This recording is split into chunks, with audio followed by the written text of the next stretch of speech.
함께 만드는 언론 미디어 협동조합. 여기는 국민TV. 함께 만드는 언론 미디어 협동조합. 여기는 국민TV.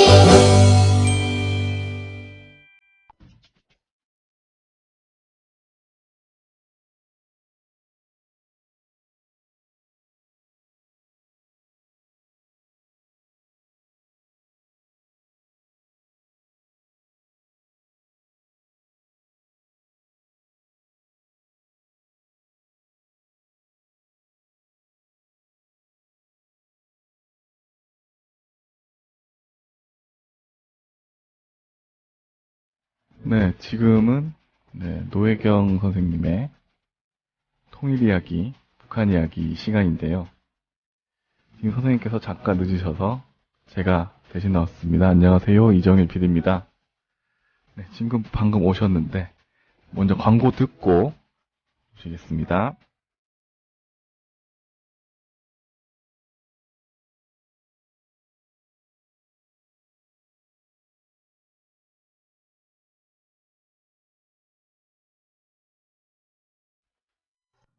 주 기자님, 지난 주말에 콘도 다녀왔는데 진짜 좋았대. 주 기자님은 콘도 회원권도 갖고 있나 봐요? 부럽다. 이번에 회원권 114 거래소에 의뢰해서 싸게 구입했다는데? 콘도 회원권은 비싸지 않아요? 회원권인데? 근데 이 콘도 회원권이라고 다 비싼 게 아닌가 봐. 회원권 114에 알아보니까 종류도 많고 다양한 상품들 엄청 많던데? 그러면 우리도 봄 여행 한번 알아볼까요? 콘도는 회원권 114에서 구입하고요. 02-544-6114번 02-544-6114번 회원권 114는 인터넷과 모바일 앱에서도 검색할 수 있습니다. 콘도 회원권 거래는 회원권 114 02-544-6114번으로 바로 전화해보세요. 지상철 조합원 신청 광고입니다. 강화대교 앞에서 개념 부부가 만드는 개념 곰탕, 연지연 곰탕. 연지연이란 가마솥의 장작불로 온종일 구워내는 곰탕을 서로 나누어 이어지는 인연이란 뜻입니다. 연지연 곰탕이 민주주의를 열망하는 조합원 여러분과 국민의 건강을 책임지겠습니다. 곰탕 포장 판매는 한 팩 800g에 7,000원이며 7팩 이상은 무료 배송으로 드립니다. 연지연 곰탕은 강화대교 입구에 위치해 있습니다. 단체 주문 예약 및 포장 주문 전화번호는 010-7252-1114, 010-7252-1114, 031-989-9968. 조합원 단체 예약은 10% 할인해드립니다.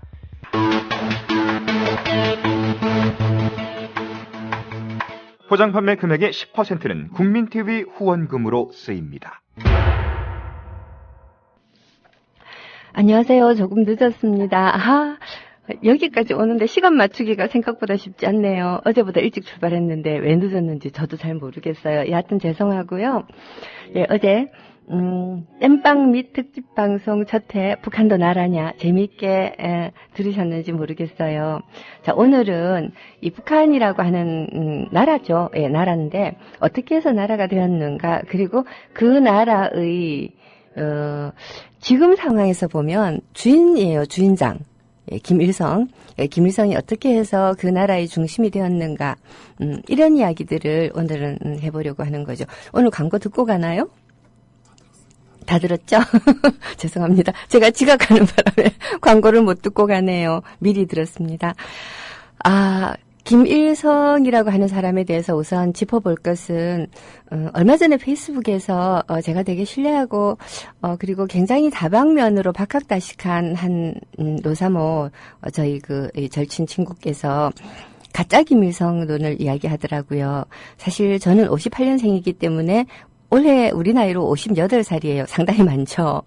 자, 이 상당히 많은 나이의 제 또래들은 70년대에 북한의 김일성은 가짜다. 원래 항일 무장투쟁을 이끌었던 김일성 장군이라고 하는 노 장군이 계셨는데 막 100발을 휘날리며 100마를 타고, 예, 100마 타고 오는 초인, 이런 거 있잖아요. 예, 그런 김일성 장군이 있었는데, 젊은 김성주가 이 김일성 장군을 참칭한 거다.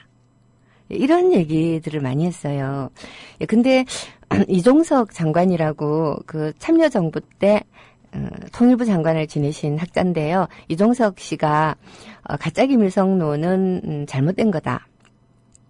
70년대 남한의 학자들이 북한의 김일성이 상상했던 것보다 너무 젊기 때문에 지나치게 젊은 사람이 정권을 잡았으니까 흡사지거 지금 북한의 김정은이 너무 젊잖아요. 그래서 이제 사방에서 새파란 애송이가 어쩌고 저쩌고 하는 거하고 비슷한 현상이죠. 예, 너무 젊은 장군이 이 북한의 지도자라고 쫙 나타나니까 좀 당황스럽고 한 나머지 이게 어떻게 된 일일까를 생각한 끝에 그 괴뢰, 그러니까 소련이 내세운 괴뢰다. 그래서 이런 차원에서 가짜 김일성론을 많이 만들어낸 것 같아요. 실제 김일성은 항일 무장 투쟁했던 것도 맞고, 그리고 그때 당시에 굉장히 젊은, 아주 젊은 장군으로서 북한 인민들 앞에 소개된 것도 맞고요. 이름을 언제 일성으로 바꿨는지는 모르겠지만 만주 벌판에서 항일 무장 투쟁을 하던 그때 당시에 빨치산들 중에서 이 김성주가 이름을 바꾼 김일성 말고 다른 김일성이 있었다라고 하는 그런 자료는 아직은 없는 것 같아요. 실제로 없는 것 같고 해서 그 김일성이 맞다라는 거고요. 자, 그러면 어떻게 해서 이 김일성이 이 전설적인 그 항일혁명 투사로 탈바꿈을 하였는가? 이게 굉장히 중요한 부분이겠죠. 일단 첫 번째로는 실제로 김일성이 무장투쟁을 했다는 겁니다. 북한에서 이야기하듯이 김일성 혼자서 다 한 건 아니에요. 당연히. 혼자서 다 한 것은 아니지만 우리, 이 남한에서도 그러니까 30년대 이후에 북한이란다. 이 한반도 전체를 통틀어서 우리의 항일 무장 이 투쟁, 전사들이 일본군을 물리쳤다라고 하는 어떤 그 기록을 남긴 유일한 전투를 치러냈던 사람이 김일성 부대거든요. 자, 그러니까 이 김일성 부대에 대한 소문들이 적어도 만주와 그리고 북조선 쪽에는 많이 퍼져 있었다고 볼 수 있고, 또 중요한 건 이런 거죠. 우리나라 사람들이 굉장히 위기 시기, 정치가 혼탁하고 살기가 어려울 때 꿈꾸는 영웅이 있어요. 그 꿈꾸는 영웅을 이름하여 아기장수라고 부르거든요. 아마 국민TV 라디오 듣고 계시는 많은 분들은 2002년도에 불어닥쳤던 노풍 속에서 그 아기장수가 겨드랑이에서 날개가 자라서 날아오르는 모습, 이런 것을 느꼈던 분들이 상당히 많으실 텐데요.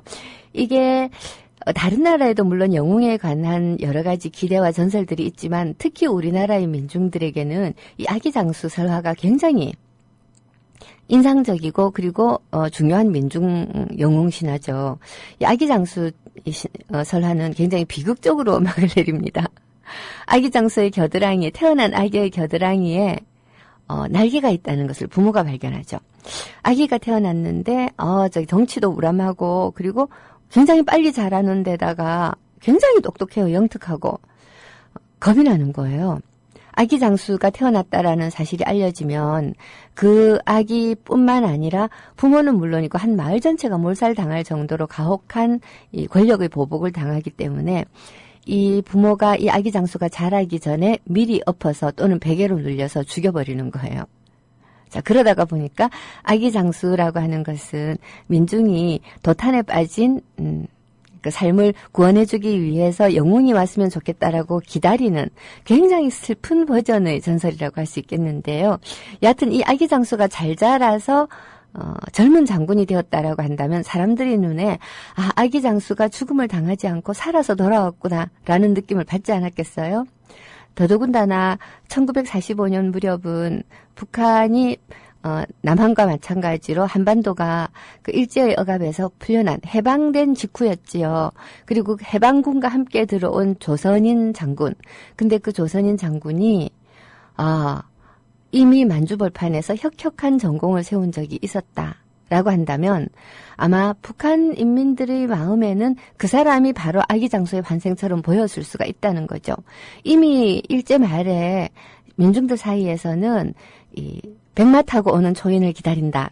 이 육사가 쓰기도 했잖아요. 육사가 무단히 혼자서 그런 시를 쓴 건 아니고 민중들이 마음에 백마 타고 오는 초인이 있을 것이다라는 기대가 있었다라는 거죠. 물론 민중들이 마음에는 천고의 뒤에 백마 타고 오는 초인이 아니고 육사는 시인이니까 초인은 없다라는 걸 알고 있는 거예요. 그래서 천고의 뒤에 만고의 뒤에 뭐 이렇게 얘기하는 거지만 민중은 지금 내가 당장 괴로우니까 당장 백마탄 장군이 왔으면 좋겠는 거예요. 근데 새파랗게 젊은, 그리고 참 이렇게 얘기하면 고무찬양이라고 누가 그러던데 사실 김일성은 인물이 잘생겼어요. 옛날에 그런 말이 있었어요. 그 해방 그 공간을 지나온 우리 엄마 또래의 할머니들이 사회주의자들은 인물 잘생기고 키 크고 말을 잘해야 돼. 그런 얘기들을 한 적이 있었어요. 왜냐하면 이 자본주의 쪽의 사람들은 돈이 있고 권력이 있고 구조가 있고 정책이 있고 이런 식으로 해서 뒷받침해 나가면서 이미지 세팅을 하지만 그때 당시 사회주의자들은 정말 아무것도 안 가졌거든요. 그러니까 딱 자기 몸 하나로 민중을 설득해야 되는데 그러려면 잘생기고 목소리 좋고 연설 잘하고 근데 김일성이 그랬다라는 거죠. 그러니까 그때 당시에 수많은 민족 지도자들을 제치고 김일성이 평양에서 사람들 앞에서 연설을 했을 때 민중들이 어마어마하게 환호를 했다는 거죠. 우와, 아기 장수가 저렇게 환칠하게 커서 장군으로 나타났나. 그러니까 당대 민중의 바닥에 흐르고 있었던 어떤 기대감에 김일성이라고 하는 사람의 생김과 약간의 이력이 들어맞는 데가 있었다. 이게 상당히 중요하다라는 생각이 들어요. 제가 오자마자 앉아서 떠들기 시작했더니 좀 됐는데 오늘은 조금 일찍 노래 듣고 가요. 자, 오늘 준비한 노래는 북한 노래입니다. 반갑습니다.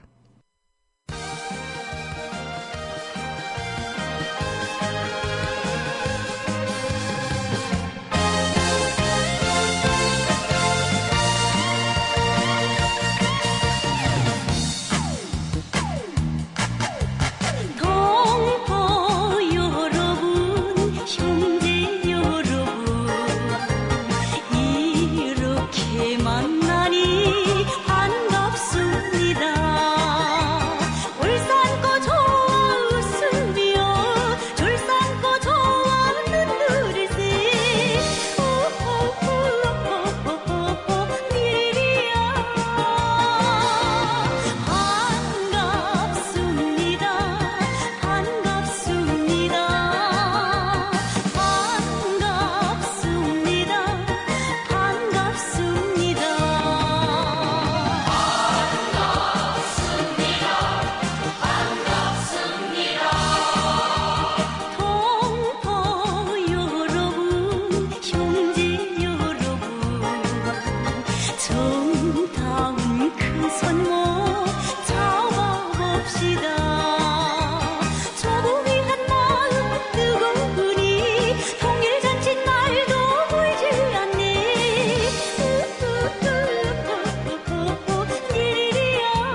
네, 반갑습니다. 사실 이 노래도 어제 들려드린 휘바람과 함께 우리나라에서 굉장히 히트를 쳤던 북한 가요 중에 하나예요. 예, 반갑죠. 자, 어쨌거나 이 아기 장수의 이미지를 김일성에게서 이렇게 발견했다라고 하는 건데요. 어째서 김일성이 조만식이라든가 하는 연세 많으신 민족 지도자들을 제치고 스타로 떠올랐던가 하는 이야기였습니다. 그런데 제가 김일성이 실제로 항일 무장투쟁에 나섰던 이 리더 중에 한 사람이었다라고 얘기를 했잖아요. 여기에 관련해서 동아일보하고 얽힌 재미있는 얘기가 있어요.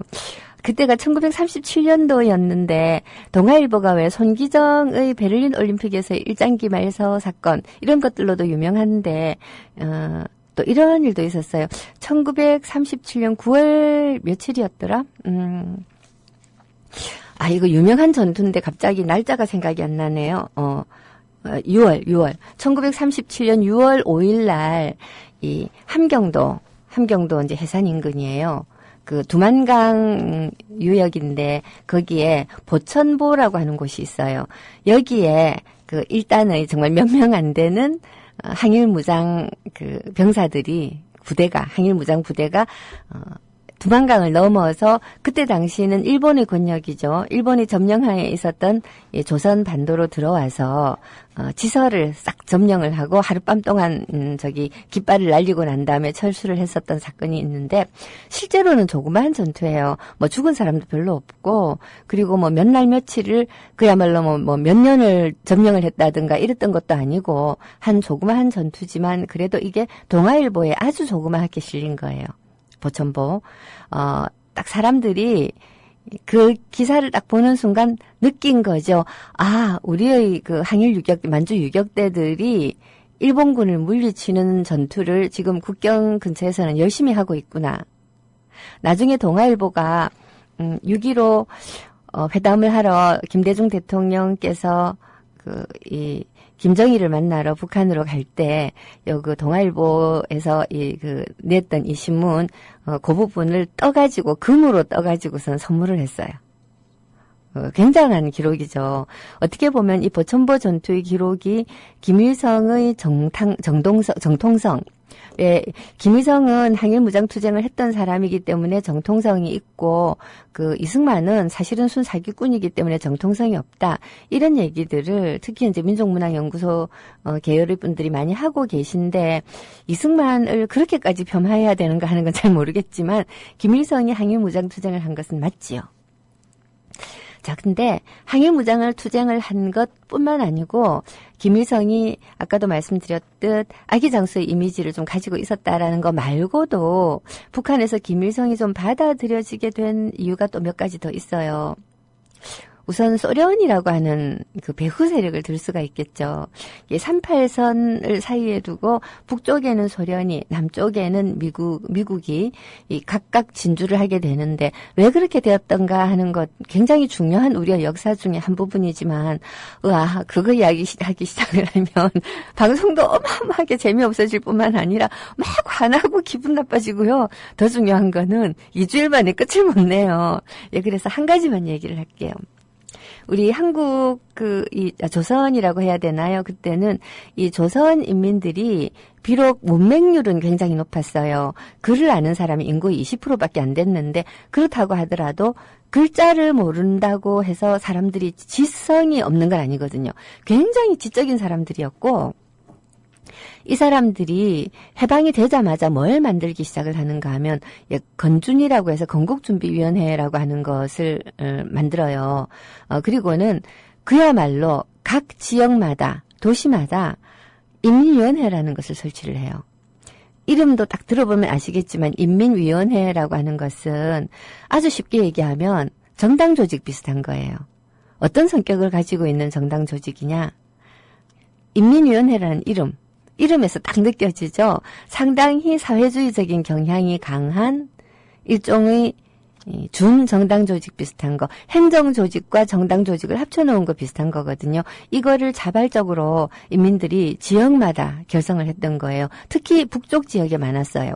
북반구 지역에. 왜냐하면 우리나라 공산당 운동이 이 함흥이라든가 이런 북쪽 지역을 중심으로 해서 굉장히 활발했었거든요. 자, 그러다가 보니까 그렇다고 남쪽에도 인민위원회가 없었느냐? 아니, 많았어요. 한 1945년 8월에서 한 10월 정도 되면 과장을 좀 하자면 대한민국 전체가 자생적으로 만들어진 개혁당으로 뒤덮여 있었다. 개혁당 여러분들 기억하시죠? 2002년도에 만들어졌던 개혁국민정당. 한국 역사상 참 그런 정당 참 없죠. 노무현 대통령도 그런 사람 참 없지만 개혁국민정당도 그런 정당 참 없었던 그런 당인데 그거 비슷한 게 1945년도 8월 달에 이미 조선 반도에 쫙 깔렸다는 거죠. 굉장히 자랑스러운 역사인데 소련은 이 인민위원회가 자기들이 생각하고도 좀 비슷하기도 하고 그냥 인정을 해줬고 미군정은 인민위원회를 굉장히 탄압을 했어요. 요 차이가 딱 갈라놓는 거죠. 그럼 인민위원회 구미에 어떤 지도자가 맞을까요? 엘리트주의적인 조만식 선생 같은 위대한 민족 지도자, 부자인 이런 사람들이 맞을까요? 아니면 정말 집도 절도 없고 좀 똑똑하긴 한 것 같은데 젊고 거기다가 직접적으로 일본하고 이렇게 총 들고 싸웠던 유격대 대장 김대장이 맞을까요? 대충 그냥 그런 차원에서 북한 인민들에게 이 김일성이라고 하는 사람이 조금 자연스럽게 받아들여진 부분도 있어서 1946년 정도 되면 김일성이 이 실질적인 지도자가 됩니다. 이런 어떤 외부적인 요건들 뿐만 아니고요. 김일성이라고 하는 사람이 지니고 있었던 개인적인 특성도 좀 중요하다고 생각이 돼요. 제가 지금 사투리가 심한데 알아들어 주시나요? 어때요? 우리 PD는 경상도 사람이라서 제 말이 알아듣기가 쉽다는데 여러분들은 어떠신지 모르겠어요.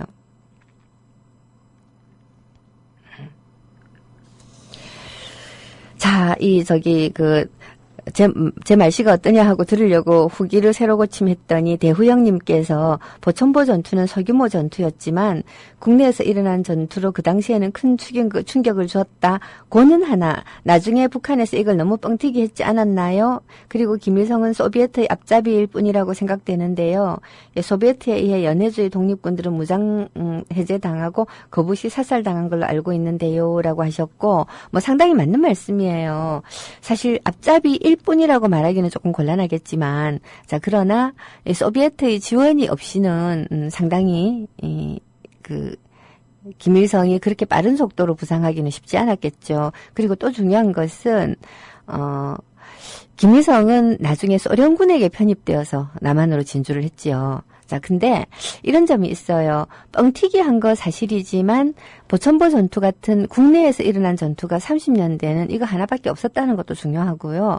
그리고 항일 무장투쟁을 북한이 나중에 자기네들이 정통 역사에 편입을 합니다. 즉 김일성의 역사를 자기네들 역사의 기원에 편입을 하면서 이걸 굉장히 이건 뻥튀기 정도가 아니에요. 뻥튀기보다 더 큰 게 뭐가 있죠? 솜사탕? 뭉게구름? 아니면 뭐라고 해야 좋을까? 이 방역한다고 두두두두두 쏘는 연막? 하여튼 어마어마하게 부풀려요. 흡사 김일성만이 항일무장투쟁을 한 것 같은 느낌이 들 정도인데 근데 사실 이것은 역사의 정통이 무엇이냐라고 하는 질문이기 때문에 역사적으로 김일성만 항일투쟁을 했다라는 것이 아니라 가장 위대한 투쟁가였다라고 하는 것이 나중엔 이것만 강조하는 꼴이 되어버리는 것이지요. 그리고 실제로 보천보 전투는 제가 말씀드렸다시피 내용은 별것 아닌 전투예요. 그렇지만 그것이 지니고 있는 상징적 의미는 그때 당시 조선 반도에 조선 땅에 살고 있었던 인민들에게 굉장한 희망을 줬다라고 하는 것도 무시하기 어렵겠죠. 자, 어쨌든 거기에 대한 답변은 대충 된 것 같고요. 김일성은 어떤 사람이었냐? 이 김일성을 이야기하자면 제가 인식하는 김일성은 일단 이 인민에 대한 사랑은 정말 극진한 사람이었어요. 정의감이 투철하고 1920년대에 대한민국에서 조선에서 중등 교육을 받았던 젊은이들 가운데 민족의식 투철하지 않고 민중에 대한 사랑 없는 젊은이가 있다면 그건 그야말로 일본놈 앞잡이들이죠. 대부분의 젊은이들이 다 이게 보면 이 독립을 이뤄내야 되겠다라는 생각도 있고 했지만 그렇다고 해서 모두가 다 실제로 총 들고 칼 들고 싸운 것은 아니거든요. 자, 그랬는데 이 김일성은 그 아버지가 굉장히 또 강직한 좀 의로운 분이었던 것 같아요. 그 아버지가 이제 김일성이 만주로 떠날 때 권총을 한 자루 줬대요. 권총을 주면서 이 권총의 뜻에 따라서 총을 들고 나라의 독립을 이루어라라고 한 거죠, 한마디로. 자, 그래가지고 항일 무장투쟁에 나섰다라는 점이 조금 남다른 점일 수 있겠고, 그리고 또 남다른 점은 이 사람이 예술에 대한 조예가 굉장히 깊었어요. 문학예술에 대한 조예가 깊었다고 할까?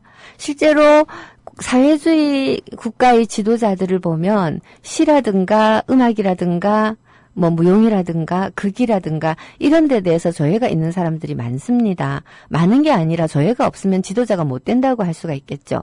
지금 우리는 이제 거꾸로 김일성은 이런 사람이었다라고 얘기하지만 김일성이 문학예술에 대한 조예를 갖추었기 때문에 북한의 지도자가 될 수 있었다라고 얘기할 수 있겠어요. 국가를 건설하는 초기에 이미 다 알려진 사실이지만 38선이 그어지고 그리고 미군정과 소련 군정이 각각 이 양쪽을 차지했을 때 그때 당시에 우리나라의 좀 똑똑하다 하는 사람들은 몽땅 다 북으로 갔다라는 말 많이 들어보셨죠? 뭐 모두 북으로 갔기야 했겠습니까마는 특히 서울에 있었던 그때도 이미 우리나라의 중심은 서울이었으니까요. 경성이니까 이 경성에 있었던 지식인들 가운데 상당히 많은 우수한 지식인들이 북한으로 간 건 사실이에요. 그리고 이건 또 일제시대 때의 역사를 또 더듬어 봐야 아는 건데, 물론 민족주의자들과 사회주의자들이 독립운동을 했다라고 우리는 배우고 있지만, 대부분의 민족주의자들은 말기에 가면, 변절을 해요. 대표적인 경우가 뭐 이광수, 최남선 이런 분들이잖아요. 뭐 육당이나 그 이광수, 춘원, 이광수 같은 분들은 일본이 세세년년 영할 줄로 알았고 그래서 일본하고 우리하고는 같은 민족이다라는 주장도 하고 뭐 조상이 같으니까 그리고 또 뭐라고 할까? 여하튼 조선민족 개조론 뭐 이런 것도 써가지고 우리 민족이 빨리빨리 정신을 차려서 일본을 따라잡자. 한마디로 식민지 시대를 인정하고 대동아 공영이라고 하는 큰 이상 속에서 일본하고 하나의 나라가 되는 것이 옳다라는 쪽으로 나중에 다 변절을 하거든요.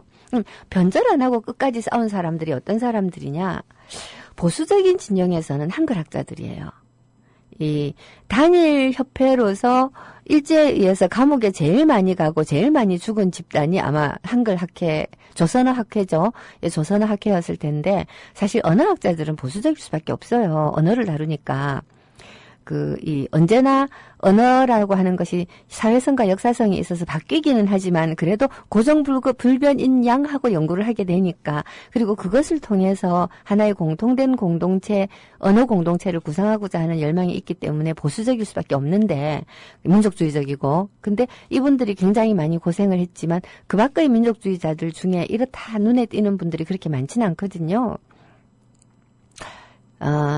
우리가 존경하는 도산 안청호만 하더라도 단재 신채호 선생 같은 분들이 외세에 대해서 아주 전투적으로 배격을 한 것에 비해서 도산 선생 같은 경우는 어떤 의미에서는 일제의 이 통치를 일단 기정사실로 받아들이고 이것을 극복하자라는 그러한 견해를 가지고 있었던 것 같은데요. 이 사회주의자들이나 공산주의자들의 경우에는 일제를 배척했어요. 그리고 독립을 해야 되겠다라고 생각하고 거꾸로 얘기하면 민족주의자들 가운데 독립을 해야 되겠다는 의식이 강한 사람들이 보다 많이 공산당을 선택했다라고 얘기할 수도 있겠어요. 이런 일제시대의 전사가 있다가 보니까 서울 해방이 되었을 때 서울 시내에 좀 말 좀 한다, 방귀 좀 낀다. 자, 이런 사람들은 대부분 다 사회주의자였다라고 보는 게 정상인 거죠. 조금만 똑똑하면, 그러니까 똑똑한 사람들이 북쪽으로 다 갔다라는 말이 꼭 틀린 말은 아니에요. 자, 이 똑똑한 사람들 가운데서도 일제시대에는 사실 이렇게 보면 왜 똑똑하다라고 얘기하는 분야들 가운데서 보면 정치, 경제, 사회, 문화 이렇게 있잖아요. 그러면 사회라고 하는 분야는 주로 시민사회를 얘기하는데 일제시대 때는 그런 거 없죠. 그럼 정치, 경제, 문화 분야의 지식인들이 있을 텐데 이 정치나 경제 분야에서 일제시대 식민지 지하에서 지식인이 있을 수가 없잖아요. 기껏해야 판사, 검사 이런 건데 그냥 그건 일제 부역자들이죠. 자, 그리고 경제 분야에서 돈을 좀 벌었다고 하더라도 일제하고 일정한 수준의 타협을 하지 않을 수가 없을 뿐만 아니라 경제 분야에서 부자들은 몰래 독립자금을 대주고 하는 일이 있었을지라도 지도자가 되기에는 좀 안 알려져 있는 이런 상황에서 문화 분야와 학문 분야에 종사하는 사람들만이 지도자가 될 수 있는 사람들이잖아요. 실질적으로 식민지에서는 어느 나라 할 거 없이 문학하는 사람들이 독립운동을 이끄는 경우가 굉장히 많아요. 왜냐? 직접 총을 들고 칼을 들고 하기에는 경제력도 딸리고 많이 딸리잖아요. 자, 그러니까 말로 싸우는 거죠. 여러분들도 아시다시피 유명한 체게바라 시인이잖아요. 시인. 그리고 또 파블로 네루다 아시죠? 네루다는 공산당원으로서 대통령 후보까지 출마했던 사람이에요. 자, 이런 어떤 그 사회주의 그 진영 내에서는 위대한 지도자들이 대부분 문학하는 사람들이었다라는 거를 이건 좀 말이 좀 틀렸다. 대부분 문학하는 사람들이었다라고 말할 수는 없고 문학 예술의 조예가 굉장히 깊었다. 이렇게 얘기해야 되겠죠. 레닌도, 스탈린도, 마르크스도, 마르크스를 먼저 얘기해야 되는데 거꾸로 얘기했군요. 자, 어쨌거나 간에 그런 사회주의적 이 진영 내부의 지식인에 관한 관점이 있기 때문에 김일성도 그런 사회주의적 지식인 중에 한 사람이었다라는 말씀을 드리고 싶은 것이고요. 그 가운데서도 특히 김일성이 문학예술의 조예가 상당히 있었어요. 시를 읽어내는 눈이라든가 비평적 안목이 굉장히 날카로웠거든요. 그러다가 보니까 이 똑똑한 사람들, 북작으로 확 올라간 사람들이 군사 지도자는 정치 지도자거든요. 정치 지도자로서 등장한 김일성과 더불어서 새로운 국가 건설을 해야 되겠다라고 하는 생각을 하게 되기가 쉬운 거죠. 즉 문학예술 분야의 사람들이 김일성을 빨리 추종했다 이렇게 얘기할 수가 있겠어요. 대충 어떤 이야기인지 이해가 가시나요? 자, 그러면 목소리 노래를 한 곡 더 듣고 갈까 싶어요. 일단 새로 고쳐보니까 백미르님께서 어디서 많이 듣던 목소리이다라고 하셨는데, 제 노혜경입니다. 라디오 21 들어보신 분들은 제 목소리 좀 들으셨을 테고요. 지금 서영석 대표께서, 잠시 휴가 가셨어요. 그래가지고 제가 땜빵 방송하고 있거든요. 정규 편성되면 서영석은 돌아옵니다. 너무 염려하지 마시고요. 그리고, 노래 듣기 전에 탄자나이트님께서 사회주의 지도자는 조예가 있는 만큼 문화와 예술을 억압하기도 했죠. 라고 하셨는데, 당근입니다.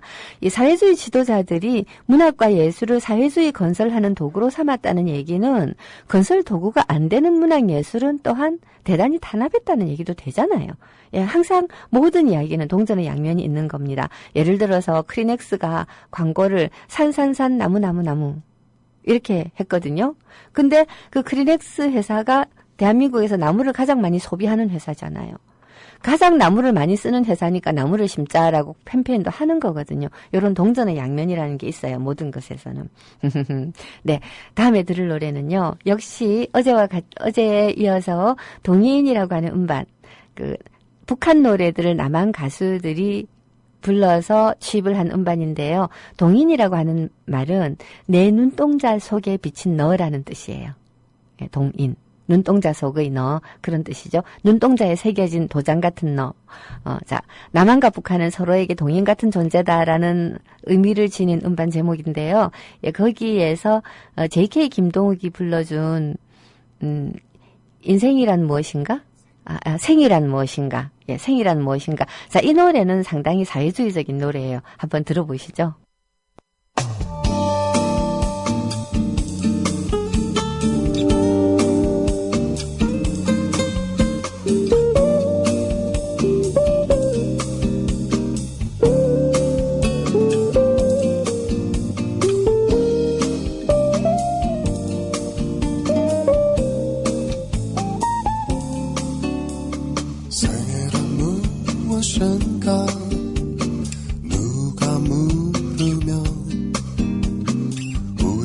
대답하리라.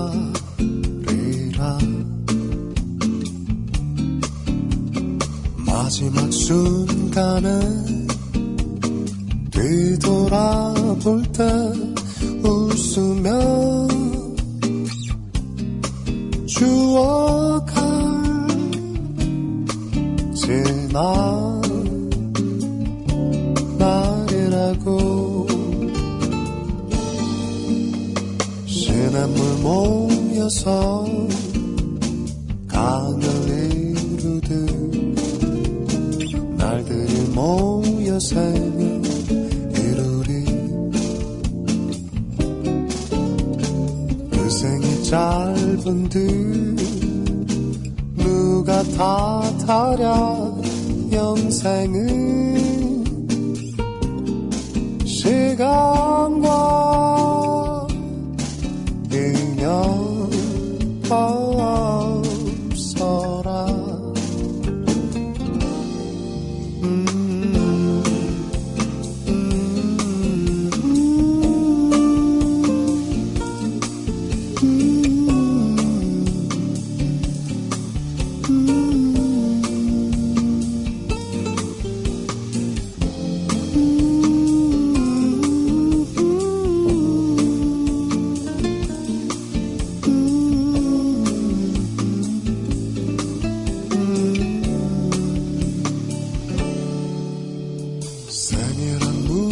무엇인가 누가 물으면 우리는 대답하리라.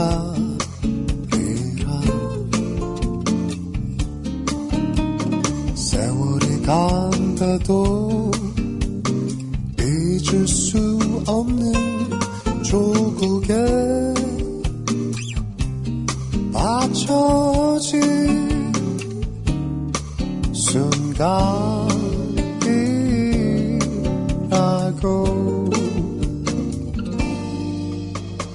고요한 아침에 이슬이 지듯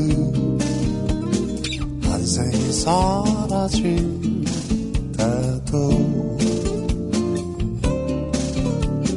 어머니 조국은 기억하리라. 그대의 이름과 걸어온 길을.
자, 이 일제하의 모든 굉장히 빼어났던 작가, 극작가, 영화 감독, 그리고 음악가, 심지어 무용가, 아시죠? 최승희 씨 같은 분들, 뭐 이런 분들까지 다 북으로 올라가서 북한을 건설하는데 모두 참여를 했지요. 그리고 그 중심축으로 자신들도 김일성을 선택을 했고, 김일성도 자기의 국가건설 파트너로서 문학예술인들을 굉장히 많이 택했어요. 근데 이제 물론 이 문학예술인이라고 하는 사람들은 우리가 지금 생각하듯이 각자 자기의 개인적인 개성을 가지고 문학 활동을 하는, 작품 활동을 하는 그런 예술가들이 아니고요. 예, 마르크스와 엥겔스가 세워놓은 교조 있잖아요. 사회주의적 리얼리즘이라고 하는 것, 사회주의 리얼리즘. 그 리얼리즘적 방식에 동의하고 또 스탈린이 세웠던 사회주의 리얼리즘, 소셜 리얼리즘 이것을 교조로 삼는 사람들만의 문학예술이라고 하는 걸 우리가 일단 좁혀서 생각할 필요는 있습니다. 다른 생각을 가지고 있었던 사람들에 대해서는 반대로 무자비한 탄압이 있었다라고도 볼 수가 있을 거예요. 근데 이제 북한이 초기에는 사실 뭐 군사력으로 국가 전체를 장악한 것도 아니고 인민위원회를 소련이 그대로 인정을 해서 말하자면 거의 지방자치적인 행정조직이 들어서 있었다라는 것도 북한의 오늘을 이해하는 데도 좀 중요한 부분이에요. 그 인민위원회는 아까 제가 말씀드렸듯이 전국 각지에 각자 개혁당을 하나씩 만드는 거나 비슷하다라고 말씀드렸죠. 개혁당 플러스 반상회라고 할 수 있어요. 큰 반상회, 커다란 반상회. 예, 그러니까 행정조직과 정치조직이 합쳐진 것이 인민위원회인데 그거를 전국 각지에서 그 지역의 인민들이 자발적으로 조직을 했고 그 소련 군정이 이 자발적인 조직을 거의 그대로 인정을 했어요. 그걸 그대로 국가 조직으로 흡수를 행정 조직으로 흡수를 하고 당 조직으로 흡수를 하고 했다라고 볼 수 있는 거죠. 자, 근데 이런 그 상황 속에서도 그 문화예술인들이 그 중심 국가를 건설하는데 굉장히 많이 참여를 하고 그 중심 국가의 이 중심 지도자로 김일성을 선택한 것은 김일성 자신이 지니고 있는 카리스마와 능력 거기에 더해서 사회주의 리얼리즘을 신봉하는 그때 당시 문학예술인들이 국가 건설을 위해서 선택한 것도 있는 거예요. 스스로 택한 것. 그러니까 왜 조금 비유는 이상하지만 이거는 그 새누리당 당원들이 이명박을 선택하는 거 비슷하다고 볼 수 있어요. 박근혜를 선택하는 게 아니고 이명박을 택한다.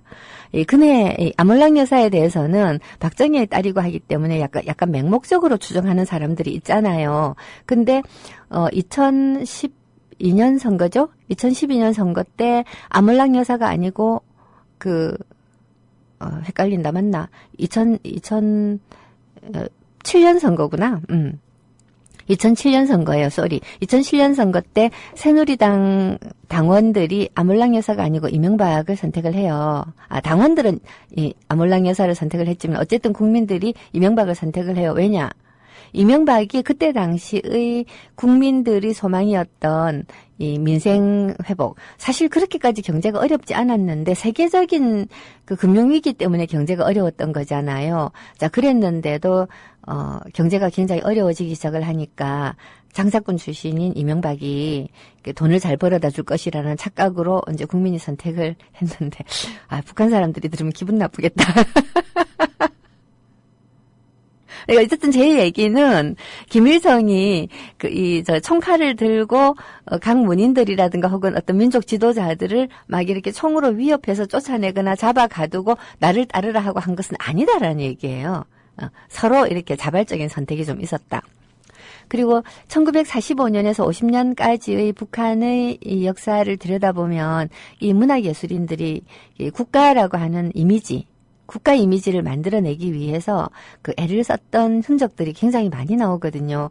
특히 이제 남한에서 올라갔던 카프파 문인들, 이제 이런 문인들이 북한의 문학예술이 기초 토대를 닦는데 굉장히 기여를 했고, 올라갔던 수많은 학자들이 있어가지고 북한에서는 김일성 대학을 굉장히 일찍 세울 수가 있었어요. 재미있는 게 국가 만들어지기 전에 김일성 대학을 세웠거든요. 그러니까 국가 건설이 그러니까 북한 북조선 인민민주주의 공화국, 이름 길어요. 북조선 인민민주주의 공화국이 뭐라 그러지? 공화국을 선포를 한다고 그러죠. 우리 공화국 되었다. 이제 수립한다고 선포한 날이 9월 9일인데 이게 제 생일날이거든요. 그래서 저 어렸을 때 되게 놀림을 많이 받았어요. 야, 너 북조선 인민민주주의 공화국하고 생일이 같아. 자, 우리는 8월 15일이고 북한은 9월 9일이에요. 자, 근데 이때인데 김일성 대학이 언제 생겼냐면 46년도에 생겼어요. 2년이나 먼저예요.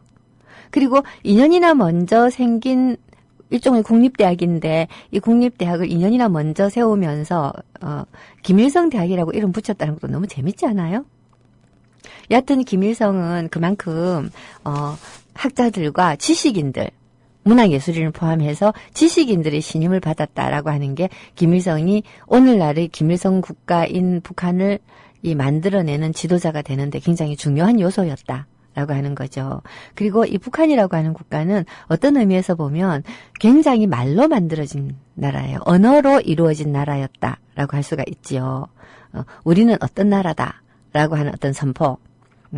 그런 것이 되게 중요하지요. 사실 저는 애국가만 놓고 본다면 북한의 국가가 남한의 국가보다 좀 좋다고 느낄 때가 있는데, 왜냐하면 우리는 동해물과 백두산이 마르고 닳도록 하나님이 보호하사 우리나라 만세예요. 하나님이 보호하신데, 근데 북한은 잘 외우지는 못하는데 아이고 이런, 사실 제가 북한 연구자이고 시 전공자이면서도 이 국가를 제가 제대로 외우질 못한데, 이찬이라고 하는, 박세영이라고 하는 시인이 썼어요. 박세영 시인이 썼다라고 하는 것만은 아는데, 금은도 빛나라 이강산이던가 하여튼 그런 식으로 이제, 시작이 되건, 은금도 빛나라 이강산이라든가 이런 식으로 시작이 되는데, 가사 한번 찾아보죠. 북한 애국가. 존재하지 않는다고 계속 나오네요. 자, 정대세가 올린 북한 애국가 방송 불가 가사 한번 봅시다. 프레시안. 그거. 그거 아니에요. 그것도 아니에요. 아니에요. 애국가가 북한의 애국가가 바뀌었나 보군요. 근데 이제 은금도 빛나라 이강산 이렇게 시작되는 북한의 애국가가 있어요. 제일 밑에 됐어요. 아침은 빛나라 이강산 은금의 자원도 가득한 삼천리 아름다운 내조국 반만년 오랜 역사에 친근한 문화로 자라난 슬기로운 인민의 이 영광 몸과만 다 바쳐 이 조선 길이 받드세. 자, 이렇게 되는 거죠. 자, 하느님이 보호하사 대한민국, 우리나라 만세보다는 좀 낫죠? 말하자면 인민들이 힘을 합쳐서 금은보화 가득한 이강산에서 새롭고 번영한 조국을 만들어 보자라고 하는 그런 내용을 지니고 있는 가사인데요. 2절은 이래요. 백두산 기상을 다 안고 근로의 정신은 깃들어 진리로 뭉쳐진 억센 뜻 온 세계 앞서 나가리 솟는 힘 노도도 내밀어 인민의 뜻으로 선 나라 한없이 부강하는 이 조선 길이 빛나네. 이게 길이 빛나세.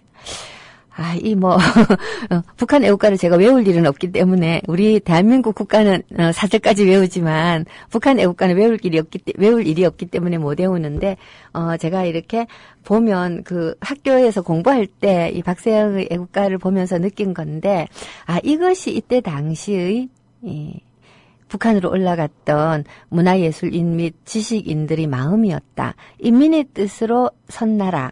한없이 부강하는 이 조선 우리가 만들자라는 것이에요. 자, 이게 이제 이때 당시에 사람들이 마음이었고, 이들은 김일성이 그 중심 세력이 될 수 있다라고 생각을 했지요. 자, 그러나 원래 권력자라고 하는 것은 지가 대빵이에요. 이 문학 예술 하는 사람들이 마음속에 가지고 있었던 뜻이 어떤 특정한 이 아름다운 사회, 국가, 하나의 상징적인 국가죠, 국가. 국가의 상이었다라고 한다면, 김일성에게는 그 국가의 상 속에 자기가 지도자인 나라가 꿈이었겠지요. 언제나 일치하는 것은 아니다라는 것이지요. 자, 언제나 일치하는 것은 아니고, 그 일치하는 것은 아니었으나, 그러나 상당히 많은, 문화예술인 지식인들이 그럼에도 불구하고 국가를 형성하기 위해서 김일성에게 동조를 합니다. 다른 지도자보다는 김일성이라고 하는 지도자가 보다 인민의 뜻에 가까운 나라를 만들어낼 수 있다라는 생각을 했겠죠. 자, 그게 착각이었는지 아니면 올바른 선택이었는지 사실 우리로서는 알 수가 없어요. 왜냐? 그때 당시에 북한 인민이 아니었고, 그리고 그때 당시에 북한 지도자들이 면면을 놓고 볼 때, 우리 관점에서 볼 때는 조만식 선생이라든가 또는 같은 공산주의자들 중에서도 다른 사람이 더 나았지 않았을까라고 지금 관점에서 얘기할 수가 있겠지만, 아까 어떤 분께서 후기에다가 올려주셨듯이 소비에트의 꼭두각시 아니었냐라고 했는데, 꼭두각시는 아니었던 것 같고, 왜냐하면 자기 주체적으로 한 것도 되게 많으니까요. 그렇지만, 어쨌든 소련이 굉장히 지원했었던 이 사람이었잖아요. 다른 사람들에 비해서 김일성을 소련이 선택을 한 거죠. 자, 이런 어떤 배경도 있고 해서, 지금 시점에서 볼 때 북한이 다른 사람을 선택했더라면 어땠을까라고 하는 것은, 조금, 현재로서는 조금 상상하기 어려운 일이에요. 상상하기 어려운 일이고, 단지 이런 생각은 해볼 수가 있겠어요. 소련은, 그러니까 소련은 소련대로, 미군정은 미군정대로 자기들이 원하는 형태의 국가를 한반도에 세우고 싶어 했지만, 어쨌든 유엔의 감시하에 남북한이 동시선거를 하고, 그러니까 김구 선생의 소망대로 동시선거를 하고 해서 인민이 하나의 국가를 선택했더라면 어떤 형태의 나라가 되었을까라고 하는 상상은 가끔 가다가 저는 해보기는 해요. 근데 그것도 생각해보면 말도 안 되는 소리인 게, 상당히 사회주의적인 성향이 강한 국가가 섰을 것이라는 생각이 들어요. 왜냐하면 45년 해방 후에 2차 세계대전 후에 해방된 많은 신생 독립국가들이 사회주의 국가를 건설을 했고, 그랬던 이유가 아까 제가 일제하에 이야기를 했었지만 대부분 보수적인 성향의 분들은 되게 현실 긍정적인 요소가 많기 때문에 처음에는 좀 어땠을지 몰라도 식민 치하에서 빨리 식민지 사람들에게 부역을 합니다. 빨리 부역을 합니다. 그분들을 우리가 미화해서 민족주의자다라고 얘기해주지만 사실 진짜 민족주의자들은 대부분 공산주의자 진영에 가 있었다니까요. 그 공산주의하고 민족주의, 사회주의하고 민족주의가 박치기를 안 한다니까요. 식민지에서는. 자, 그러다가 보니까 해방 후에 탈식민 국가들, 식민지에서 탈출한 국가들이 세운 나라들이 사회주의적인 경향이 강한 것이 어느 정도 사실이고요. 그럼 우리도 그랬을 가능성이 있어요. 왜냐하면 건국준비위원회도 그리고 인민위원회들도 대부분 사회주의자들이 주도를 많이 했기 때문에, 자, 이거를 미군정이 그냥 가만히 보고 있었을까요? 그렇기 때문에 이것도 또한 가정이 불가능한 겁니다. 그냥 우리는 운명적으로 분단이 되었고, 이 분단된 운명을 어떻게 극복할 것인가가 지금 우리에게 놓여져 있는 또 다른 운명이고요. 그럼 분단된 국가를 극복하기 위해서 북한은 어떤 종류의 나라였나라고 하는 걸 우리가 잘 알면 알수록 편한 거죠. 예를 들어서 제가 6월 15일 날 북한에서 이제 공화국 성명의 형식으로 아주 거창하게 남북 화해 좀 하자, 협력 좀 하자라고 발표를 했는데, 사실 우리나라 사람의 입장에서 볼 때는 북한은 정말 변덕킹왕짱이거든요. 저랬다가 또 다음에 바로 또 미사일 쏘고. 근데 북한의 입장에서는 이게 하나도 이상한 게 아니에요. 왜냐하면 자기네들이 큰 단계의 성명은 가장 중요하니까 지키고 아래 단계에서 하는 일은 하는 거고라는 식이죠. 우리도 왜 팀 스피릿 훈련이라든가 힐 리졸브 훈련하는 거하고 우리 대통령이 외교하는 거하고 관계없다라고 우리도 얘기하잖아요. 우리가 북한을 하나의 국가라고 하는 관점에서 국가를 유지 운영하는 방식을 저기서도 하고 있다라고 인정을 하고 보면 하나도 이상할 것 없는 일들, 단지 좀 불쾌하다거나 단지 그렇게 하지 말라라고 외교적으로 교섭하면 될 일들이 믿을 수 없는 일이 되어버리는 거죠. 모르기 때문에. 자, 그래서 이 방송을 통해서 이제 좁게 알자라고 하는 건데요. 자, 이 역사의 초기에서 김일성이라고 하는 사람을 중심으로 굉장히 빨리 집결된 북한을 더듬어서 다시 이 구성을 하다가 보니까 기분이 조금 안 좋아지네요. 아, 왜 그랬을까 하는 생각도 참 많이 들고요. 여하튼 그렇습니다. 자, 이 북한에서 제가 이 사회주의 리얼리즘에 동의하고, 그리고 더 나아가서 김일성에게 동의하는 문학 예술들만이 결국은 남게 되었다라고 말씀을 드렸잖아요. 근데 이 현상이 굉장히 빨리 일어나요. 저 커피 한 모금 마실게요.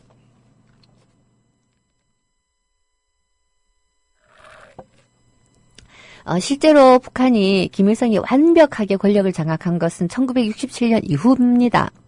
우리가 생각하듯이 48년 또는 45년 그때부터 김일성이 유일무이한 지도자가 아니었고, 김일성이 친위 쿠데타를 여러 번 하거든요. 박정희가 유신하듯이 친위 쿠데타를 여러 번 해서 1959년에 8월 종파 사건, 헷갈린다. 58년인가? 하여튼 8월 6년인가? 죄송해요. 제가 정치학을 안 하다가 보니까 이 연도는 자꾸 헷갈리는데 어쨌든 50년대 후반에 8월 종파 사건이라는 걸 통해 가지고 연안파 소련파를 숙청하고 소련의 입김에서부터 벗어나요. 그랬을 때도 갑산파라고 하는 국내파하고 손을 잡고 있었기 때문에 완벽하게 김일성이 이 권력을 장악한 것은 아니었고, 그랬다가 1966년에 갑산파를 숙청을 하거든요. 그러면서 완벽하게 자기가 권력을 장악을 하고 한 72년도쯤에는 후계자로 김정일을 지명하기까지 하면서 일당 유일 사상 체계를 공고히 하고 주체의 시대로 넘어가게 되는 건데, 그러니까 굉장히 오래 걸렸죠. 오래 걸렸고, 그 오랜 세월 동안에 김일성을 초지일간 뒷받침해준 게 슬프게도 문학이에요. 문학. 초지일간 뒷받침을 해줘요.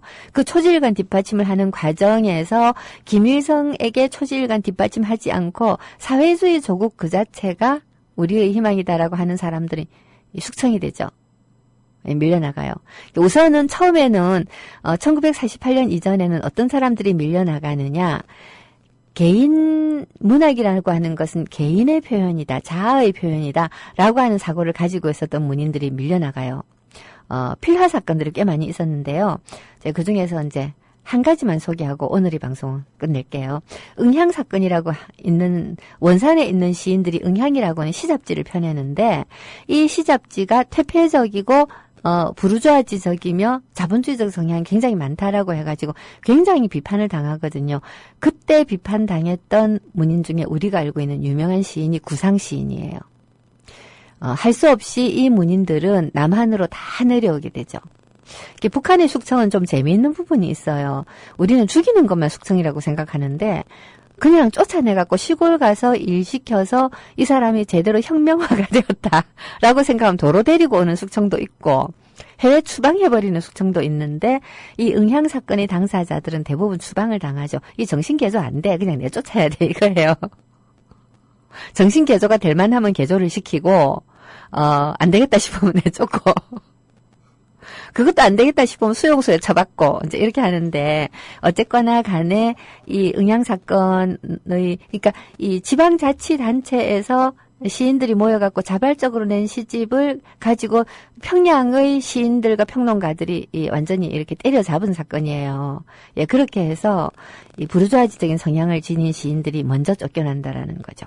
자, 내일은 그 이후 이야기를 하도록 하겠습니다. 여러분 오늘 지루한 얘기 들어주셔서 감사합니다. 내일 봬요.